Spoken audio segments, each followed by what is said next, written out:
Bismillahirrahmanirrahim. Alhamdulillahirabbil alamin. Wassalatu wassalamu ala sayyidil mursalin wa ala alihi wa ashabihi wa man tabi'ahum bi ihsan ila yaumil amma ba'du. Qala al-ma'alif rahimahullah ta'ala wa nafa'ana bi ulumi fid dharain amin. Babul ilmi, ini bab menerangkan tentang ilmu. Qala ta'ala a'udzu billahi minasyaitonir rajim. Yarfa'illahu alladhina amanu minkum walladhina utul ilma darajat. Maka yarfa itu jawab. Jadi sebelumnya sudah ada. Kalau bahasa kalau membaca Al-Qur'an itu harus tahu syarat mana, tolabul amr mana. Ini harus tahu, jawabnya harus tahu. Nah, kalau kita syarat belum sampai ke jawab, itu namanya kesalahan jali. Yarfa di sini kedudukannya menjadi jawab. Yarfa'illahu alladhina amanu. Yarfa maka mengangkat siapa Allah alladzina amanu, pada orang-orang yang beriman, minkum dari kalian semuanya, walladzina utul ilma darajat, dan orang-orang yang telah dianugerahkan oleh Allah ilmu pada beberapa derajat. Jadi sini ay wa yarfa'u darajatal ulama, maksudnya di sini adalah yang diangkat oleh Allah derajatnya para ulama. Sebab ilmu, kalau diberikan ilmu berarti dia kedudukannya menjadi seorang ulama. Jadi bukan orang yang yang lain yang dikehendaki, yang diberikan ilmu itu adalah para ulama. Minhum khassa. Qala ta'ala a'udzu billahi minasyaitonir rajim. Qul hal yastawil ladzina ya'lamun wal ladzina la ya'lamun. Qul, katakanlah ya Muhammad, hal yastawil ladzina, apakah sama orang-orang yang mengerti, wal ladzina, dan orang-orang yang tidak mengerti, ai la yastawiyani, maksudnya tidak akan bisa sama. Orang yang tahu dan yang tidak tahu tentu tidak akan sama. Wa kharaja an Abdul Bar an Anas qala Rasulullah utlubul ilma walau bisin.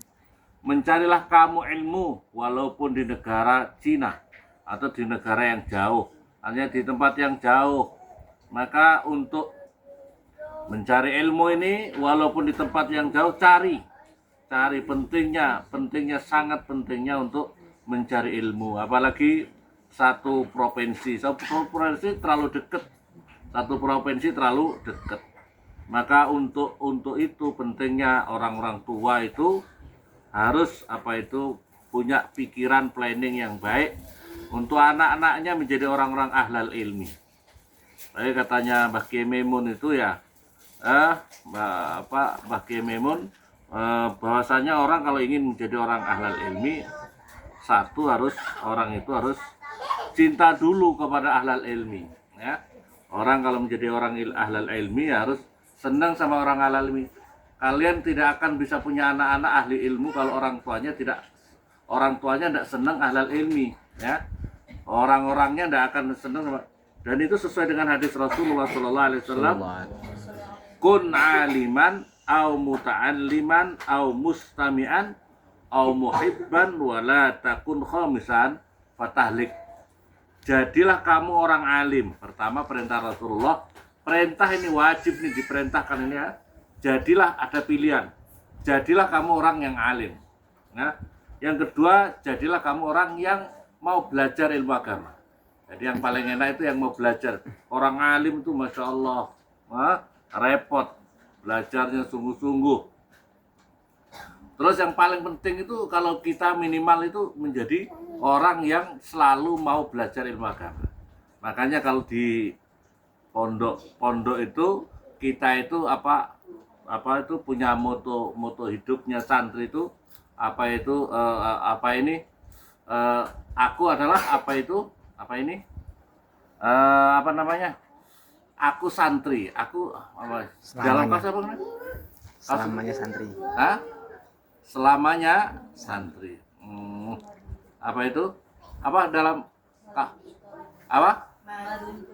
Madumtu thaliban. Selamanya saya ini santri, ya.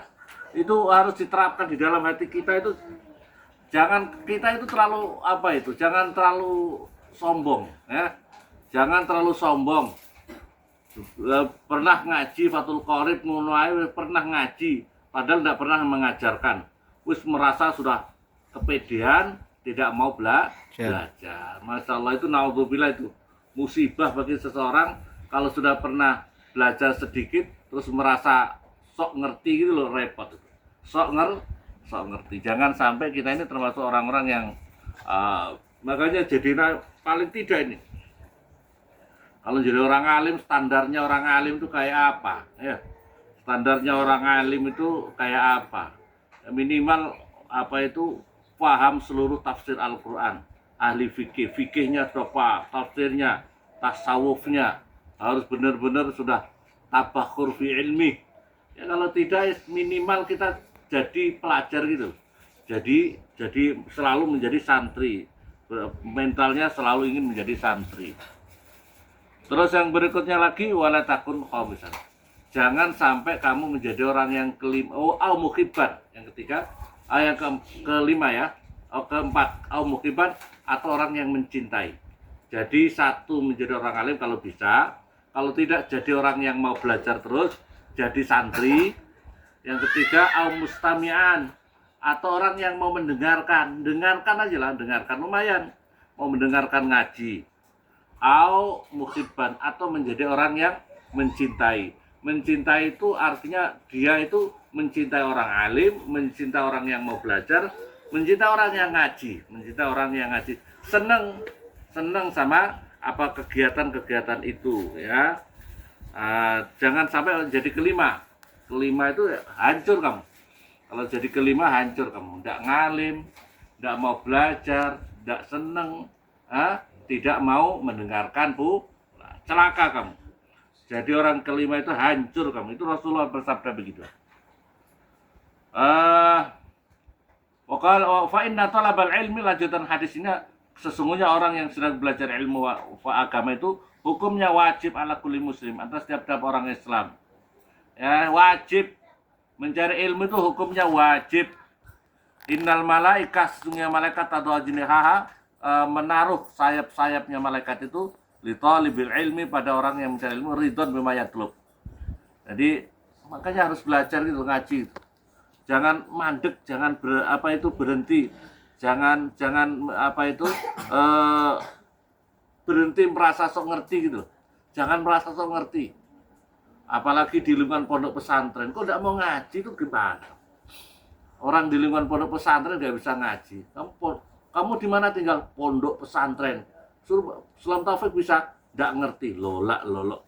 Ya Allah ya Rabbi, minimal ngaji. Kenapa sih tidak mau ngaji? Ngaji itu istimewa. Belajar ya. Belajar apa itu ngaji, walaupun tingkat yang sekecil. Jadi ciptakanlah lingkungan seneng ngaji. Ya, pondok pesantren itu harus menciptakan orang seneng ngaji, menciptakan kondisi masyarakat orang-orang yang seneng ngaji. Yang menjadi jomplang, yang menjadi kacau di pondok pesantren itu apa? Yang satu seneng ngaji, yang satu cari duit saja, duit. Aja zikir la ilaha illallah, la ilaha duit. Abdullah dzikir fa'alam anau, duit. Ruwet apa ruwet? Ruwet nama badan? Ruwet itu. Iya, golek duit ya, tapi itu bukan tidak boleh ditinggalkan, penting mencari ilmu, mencari harta halal itu jihad fisabilillah. Cuma kalian berada di mana, kewajiban kita untuk ngaji itu jangan ditinggalkan, gitu loh. Setuju? Setuju. Oke. Oke apa oke? Oke. Dalam hadis Nabi, dalam kitab ini, talabul ilmi sa'ah khairun min qiyamil lailatin. Belajar ilmu, menuntut ilmu 1 jam saja itu khairun min qiyamil lailatin. Itu lebih baik daripada sholat sepanjang malam. Satu jam ini ya. Wa talabul ilmi yauman. Itu 1 jam, benar. 1 jam itu lebih baik daripada sholat sepanjang malam. Wa talabul ilmi yauman khairun min syami salasati asyhur. Dan mencari ilmu 1 hari itu lebih baik daripada puasa 3 bulan. Masya Allah, 1 hari ngaji berarti itu lebih baik pahalanya daripada puasa 3 bulan. Wa Tirmidzi riwayat dari Tirmidzi an Sahbarah man talabal ilmi kana kafaratan liman madha. Orang yang mau menuntut ilmu itu menjadi kafar tebusan daripada dosa-dosa yang sebelumnya. Waqala, ini saya ambil poin-poinnya saja ya. Waqala at-Tabarani, diriwayatkan oleh Tabarani Nabi Muhammad, ayyumana sinna sa'afi talabil ilmi, mana-mana orang yang tumbuh dirinya dalam menuntut ilmu dan ibadah, dia menuntut ilmu dan ibadah. Perhatikan di sini ada 2 poin. Ilmu dan ibadah hatta yakbura, sehingga dia besar. A'tallahu yaumal qiyamah sawaba sawaba isnain wa sab'in siddiqan. Maka nanti di hari kiamat dia diberi pahala 72 siddiqon, orang-orang yang terpercaya. Apa siddiqon itu kayak Abu Bakar Siddiq, siddiqon orang-orang yang siddiqin, orang-orang yang terpercaya. Al ulama warasatul anbiya. Jadi yang penting orang ahlal ilmi dan ibadah. Perhatikan di sini ya. Jadi mana-mana seseorang yang dirinya mau mulai kecil sampai dia besar dalam proses mencari ilmu dan ibadah. Perhatikan, mencari ilmu dan ibadah. Ini penting ya, mencari ilmu dan ibadah. Orang kadang-kadang jangan jomplang ini ya.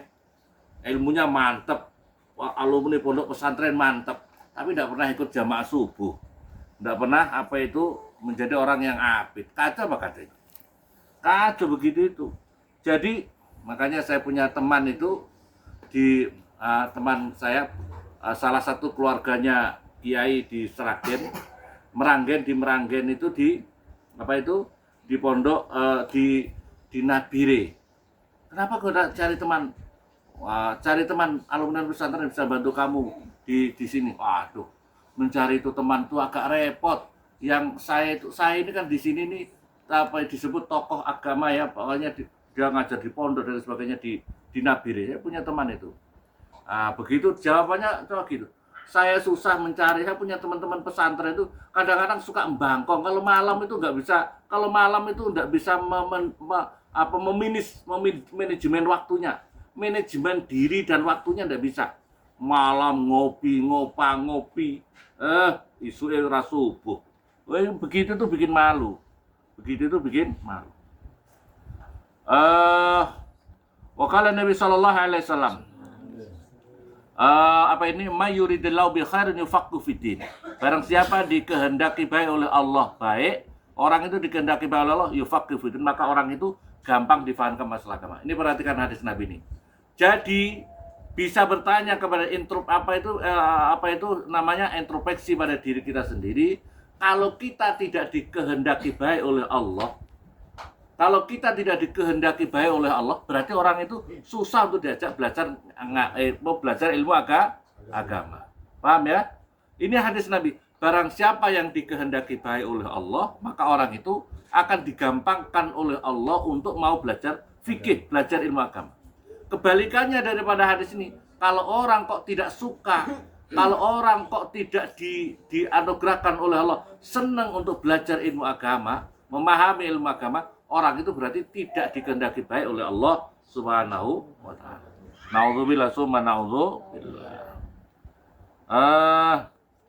An Abi Hurairah wa Tabarani, riwayat Imam Tabarani wal Baihaqi an Abi Hurairah, ma'ubidallahu bisyai'in afdal minal fiqhi fiddin. Allah itu tidak bisa disembah. Allah tidak disembah kepada ma'ubidallahu bisyai' dengan sesuatu yang lebih utama daripada seseorang yang minal fikih, daripada ilmu fikih fiddin. Artinya kefahamannya masalah fikih di dalam masalah agama. Wala faqihun wahidun asaddu minasyaitan min alfi abidin. Satu fakih, satu orang yang ahli fikih agama, yang paham agama, ilmu agama ini, ilmu fikih, satu lebih berat daripada setan dibandingkan menggoda 1000 orang ahli ibadah. 1000 orang ahli ibadah. Misalnya Bang J itu ahli ibadahnya setiap malam tahajud sepanjang malam, sholat duhanya rajin, qobliyah ba'dahnya semuanya rajin. Pokoknya masya Allah. Tapi umpamanya Bang J itu tidak orang alim, ya. 1000 orang kayak Bang J dibandingkan satu orang ahli fikih itu lebih utama dibandingkan satu orang ahli fikih. Ya. Ini hadis Nabi. Percaya pada sih? Percaya apa tidak?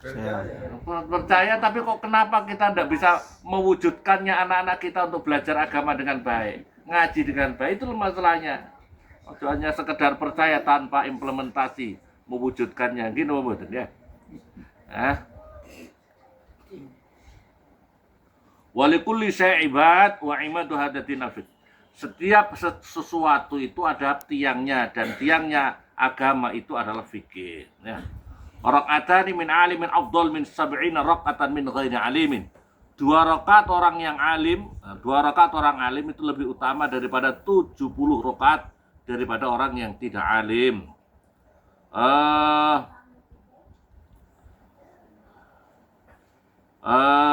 ini? Wa Nabi idza stama apa wa Abu Syekh wa Dailami an Ibnu Abbas.